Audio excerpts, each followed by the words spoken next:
And then flip the MS-27 to page 2.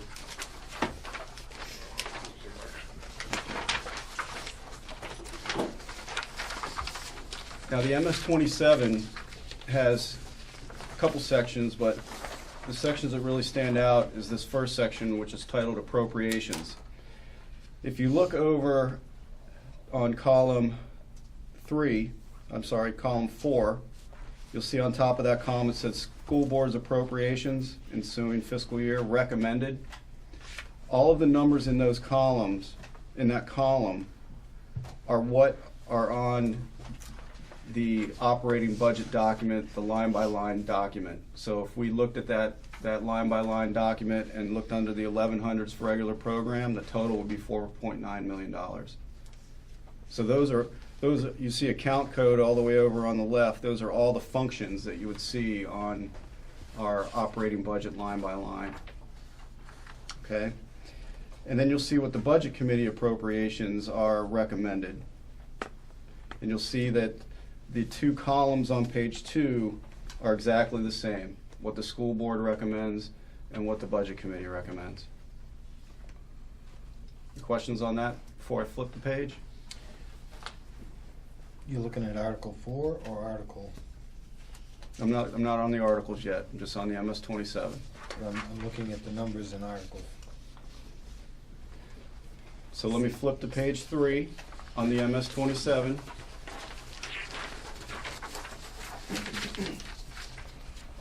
And still focusing on those, on the the fourth and the sixth column. Okay.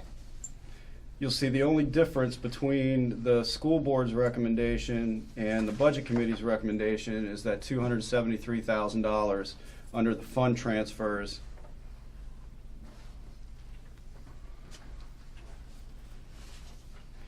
And if you go down and you look at the totals, the total proposed appropriation on the school board side is $9,082,032. And the total appropriation recommended on the Budget Committee side is $8,809,032. If you look at those two numbers, shift your eyes over to Article 4. Article 4 has the Budget Committee's recommendation number in there, which is their number. That's the number that has to go in there at the $8,809,032. However, right next to that, we can put in parentheses, what the school board recommends. And you saw that correspondence from Barbara that I sent to all of you, Attorney Lohman. If you go down into Article 4, the number that goes in the default is the school board number. And that's the number that the board voted on as the default, which includes the $273,000. And then we have the notes in there. Note number 1 talks about the school board's recommended total operating budget is offset by federal funds of $273,000, leaving that net budget of $8,809,032. And the default, it's also offset by the $273,000. And then if you go down to the school, where the school board recommended the $9,082,032 at a 5-0 vote, and the Budget Committee recommends the appropriation, which is the $8.8 million. And that corresponds with the MS-27, and those numbers have to correspond with the MS-27. Now, if you move to, I'm sorry. Sorry, Steve, go ahead. Can you, it says shall the Wakefield School District. I don't see anything in there in regards to the Budget Committee.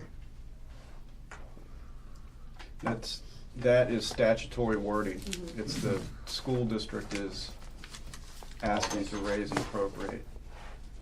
That's all of us, of the voters. Mm-hmm. And we shouldn't be putting, if that's the budget committee's number, we shouldn't be referencing that in there? No, sir, this is, you cannot alter this language whatsoever.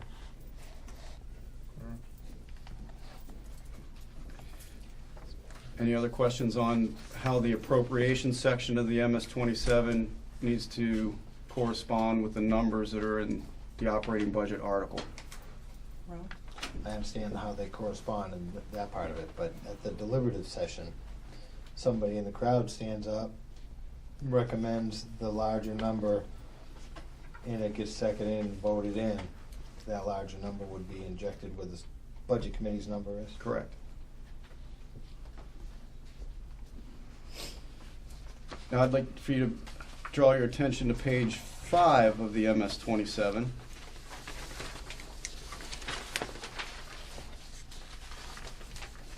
And these are our revenues. These are our anticipated or our estimated revenues. And you can see you go down where the school board's estimated revenues and the budget committee's estimated revenues. The only difference in those two columns is the $273,000.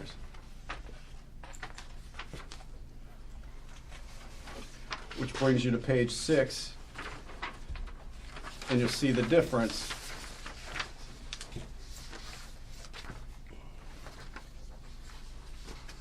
Is the $273,000 on the total.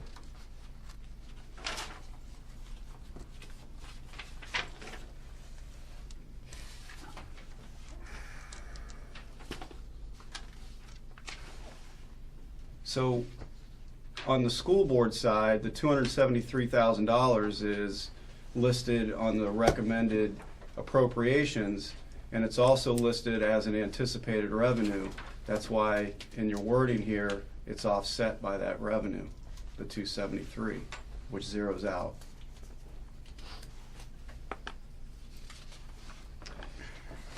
Now, the page 7 of the MS-27 is the telling story. This sums it all up, and this is what gives you the estimated amount of taxes to be raised for education. And you can see the difference in the first line, the operating budget appropriations, and that's the difference of $273,000. The special warrant articles recommended, there's a difference there of $150,000. That's because the budget committee did not recommend the $150,000 for the parking lot. The individual warrant articles recommended, that's the $22,000, which is the collective bargaining agreement with the paraprofessionals. So your total appropriations recommended, you'll see the difference there. Being 273 plus 150. 273,000 Correct. and 150,000. Correct. Now on your amount of so at this point you start subtracting the amount of estimated revenues and credit. The difference between the amount of estimated revenues and credit between the school board and the budget committee is the $273,000. The estimated amount of state education taxes and the grant, which is the adequacy aid, is the same at $3.3 million.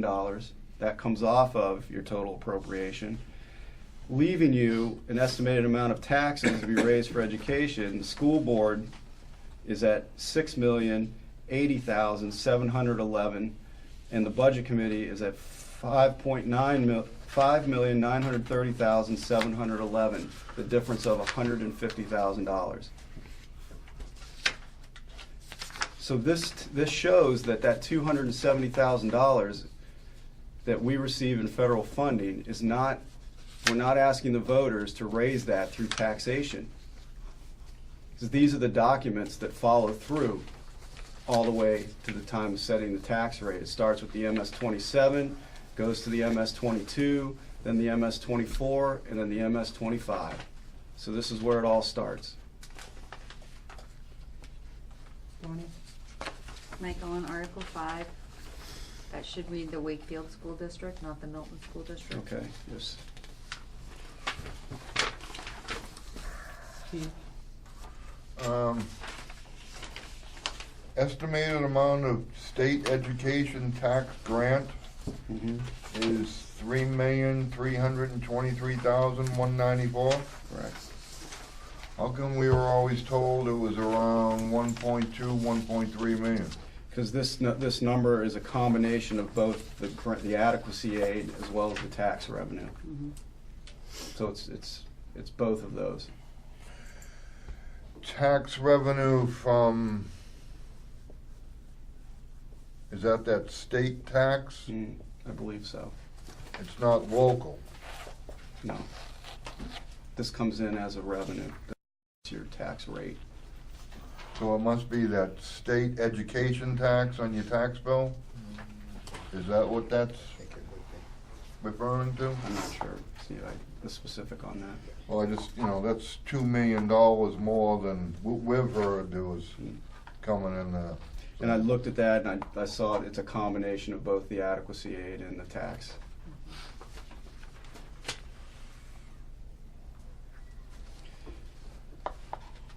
So that's how the MS-27 numbers relate to the article. So we have the budget committee's number in the operating budget in the article. And we also have the school board's recommended number. So this is how it could play out. If at the deliberative session, somebody makes a motion to raise the $273,000 to meet the school board's recommendation, then it would go on top of the budget committee's number in this article. We'd revise the article based on the deliberative session. Only with a majority of the Only with a voters. majority of the vote, that's correct. Now, if this article passes, if Article 4 passes as written, then we have not gotten the authority from the voters to spend the federal funds of $273,000 because we front that money out of our operating budget. And then it comes back to us as a reimbursement every month. So we're telling the voters that out of our operating budget, we're fronting money, but we're getting reimbursed. Because we don't get a lump chunk of $273,000. We report our monthly expenses to the state, and then we get a check. And that money comes out of, during the month, that money comes out of our operating budget. So it is an expense, but it's reimbursed at the end of every month. Where we need to do it differently next year is to make sure that that expense line is in the line-by-line operating budget that's presented to the board as well as the budget committee. And unfortunately, I wasn't aware of that till late in the game, and we're trying to make it right now. So what do we do if we don't get permission? If this article passes, then I don't have the authority to spend those monies by law Until we get them. unless we go back out asking to raise and appropriate that $273,000 for. So with the conversations with the legal opinions you've given us, the budget committee isn't willing to hold another meeting?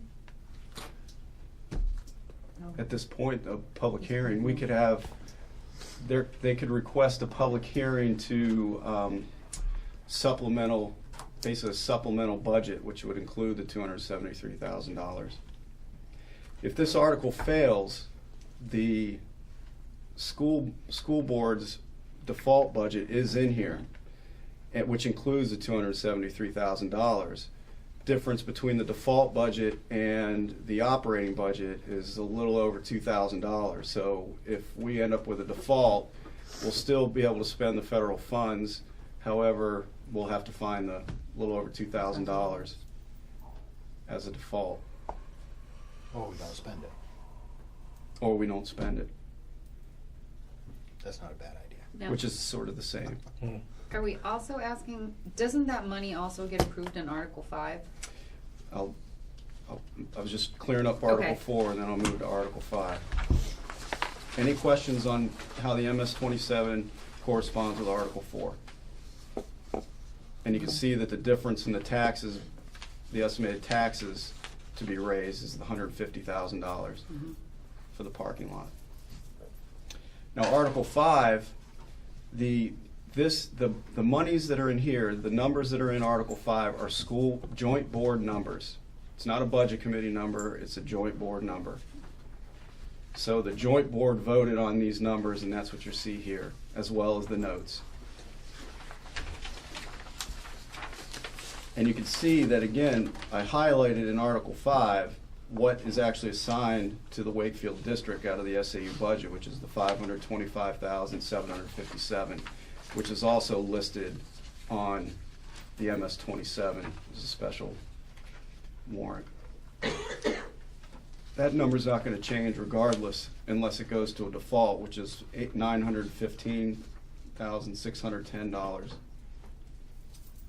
However, the $815,000 of offsetting revenue is in both of those numbers. That's right within the article. But the notes state that that $815 is being offset by revenues. And what I did here is similar to what I did to Article 4, is that it shows the school board recommend the appropriation 4-1 for the SAU, and the budget committee recommends the $929,392, because they did not recommend the $815,000. So I tried to make it clear as to what the budget committee was recommending and what the joint board and the school board, the Wakefield School Board, was recommending. Questions on Article 5? I do. Page 3, at 5, up in the corner in the parentheses, at 517,961 represents Wakefield's part of the default budget? Correct. Because I don't see the words default in there. Oh, on page 2, I'm not seeing. Page 2, it talks about if this year's adjusted budget doesn't pass. Okay, so it doesn't have to say default? No. The note says, Well, I understand the note says it, I was wanting to make sure that the article didn't have to say the word default. Adjusted is default, equals default. Yeah, and again, these are this is statutory wording in the article, can't be changed. So where are we if this one doesn't pass? If this one doesn't pass, then we're working off a default budget. Oh, if it passes, I'm sorry, if it passes. If it passes, we're all set. If it doesn't pass, we're working off a default budget, which is a difference of around $13,000. Okay, And we're working off a default this current year, that's true. which we had to come up, I think it was $7,200. Yeah. But, okay, so when I read the second note, that default budget, 517,961 is the same number up in the corner. Mm-hmm. Correct. So they're not, that doesn't change. If you look, all right, Ralph, on yeah. page 2. I'm catching up now. All right. I'm almost up to speed. The 525,757 is the recommended operating budget. Yep. The 517 is the default. Okay, thank you. You're welcome.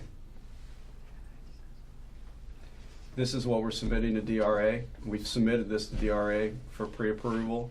We have not heard back at this point, but this is what we'll be posting on the 26th. So DRA has that typo, or just the MS 27?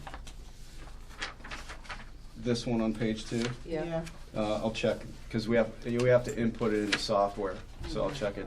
That won't be, that's not a big change, because we have to resubmit our final after the deliberative. Okay. So any questions on that? I wanted to be able to show how the 27 correlates with the articles, and that we still have the budget committee's number in Article 4 as the recommended number by the budget committee. It's what needs to go in there, but it also shows the school board number. Thank you. Thank you. Mm-hmm. You're welcome.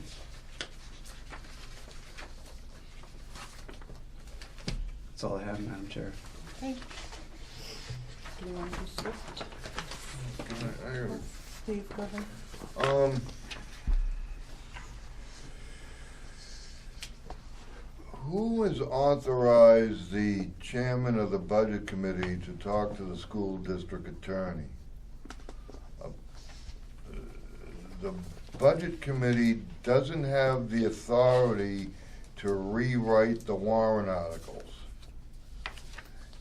So I'm a little confused as to why the chairman of the budget committee is talking to our attorney on the clock when the action that the budget committee took, they didn't have the authority to. So I'd be thinking about maybe requesting some compensation for that bill from the town, possibly, because I don't, they don't have the right to change the wording in the warrant articles, so why would the budget committee chairman be talking to our attorney about that exact topic? Ralph? An itemized bill from the attorney would show the time involved and the expense involved? Okay. I'd like to make a motion to, once we receive that itemized bill, I'd like to make a motion to send that expense on to the budget committee chairman. Well, wouldn't it be Are you more gonna second it appropriate? for conversation and discussion? or- I'll second it for discussion. Thank you. Wouldn't it be more appropriate to send that bill directly to the town? Well, the Well, town can't be held responsible for the budget committee chair's actions, can it? He's an elected official. Seems like he individually took it upon himself to exercise his authority. But then, so what happens to the costs associated with that? My motion is to send him the bill. Well, you second it, thank you. Bonnie, did you want to say something? I guess I'm just curious to know, like, how she would even bill it. Right, So, would she bill us where or it's would she not bill one of them? us asking, it's Oh. them, but it's in regards to us. I'm not 100% sure. Go ahead. The invoice comes and it's itemized, Mhm. and it would say, response to such and such. Okay. That's how it's laid out. Phone call, draft a letter, all of that is laid out by items. It comes by time, and then you break the time out by cost. Okay. How can she take a response that's something that's gonna be billed to us? I mean, I don't get how she can even respond to that, Maybe she billed him? maybe. I'm not sure. Well, I guess we'll have I'll to wait find to out. see the Can we invoice. move the question, Madam Chair? We can move the question. The motion is, once we receive the itemized bill, to send it along to the budget committee chair. All in favor? Aye. All right. Aye. Aye.